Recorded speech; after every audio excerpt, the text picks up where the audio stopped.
Miss Peregrine et les enfants particuliers. Volume 6. Les désolations de l'arpent du diable. De Ransom Riggs, traduit de l'anglais par Sidonie Van den Dries, lu par Benjamin Jungers. Je sens quelque chose de rêche sur mon visage. J'entends grincer des cordes. Une étoffe claque dans le vent.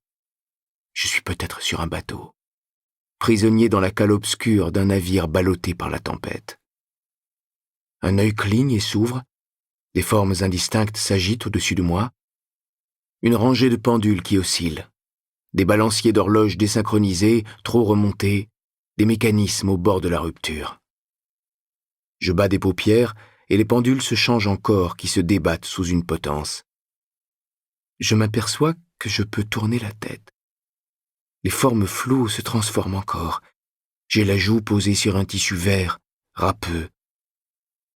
Au-dessus de moi, les corps oscillants deviennent une rangée de plantes suspendues au chevron dans des paniers d'osier grinçants. Derrière, une moustiquaire frissonne et claque. Je suis allongé sous une véranda, sur le sol vert et rugueux d'un porche. Je connais cette véranda. Je connais ce sol.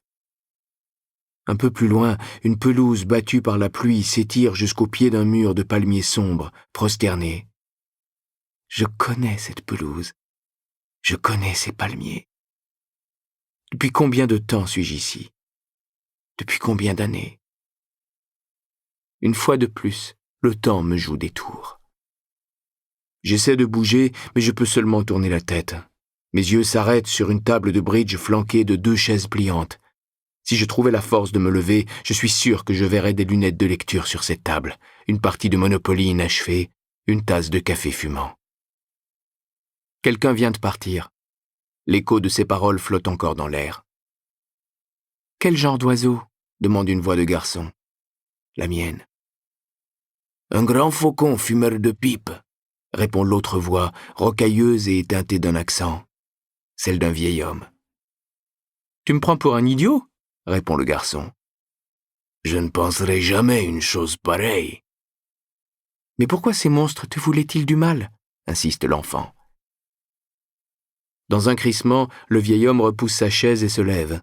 Il va chercher quelque chose qu'il veut me montrer, affirme-t-il. Des photos.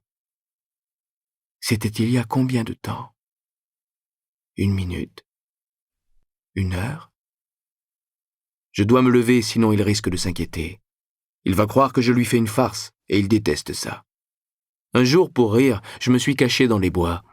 En ne me trouvant pas, il s'est mis en colère, si fort qu'il est devenu tout rouge et a crié des gros mots. Plus tard, il m'a avoué qu'il avait eu peur, mais il a refusé de me dire ce qui l'avait effrayé. Il pleut à torrents. Cet orage est une créature vivante, déchaînée. Il a déjà déchiré la moustiquaire qui claque comme un drapeau dans le vent. J'ai un problème. En me dressant sur un coude, au prix d'un effort surhumain, je remarque une étrange marque noire sur le sol.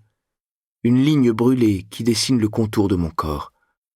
Quand j'essaie de m'asseoir, des taches sombres obscurcissent ma vision.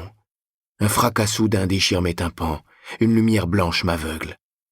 Trop violent, trop proche, trop fort. On aurait dit une explosion, mais ce n'en était pas une. La foudre est tombée si près que j'ai perçu simultanément l'éclair et le tonnerre. J'ai enfin réussi à me redresser. Le cœur battant, je lève une main tremblante devant mes yeux. Elle est bizarre, trop grande. Ses doigts sont trop longs. Des poils noirs poussent sur les phalanges.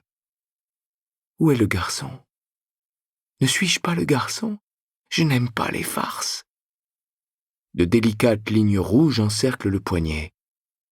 Des menottes, attachées à la rambarde d'un porche, dans la tempête. Je vois le dessus de la table. Elle est nue. Il n'y a pas de tasse de café.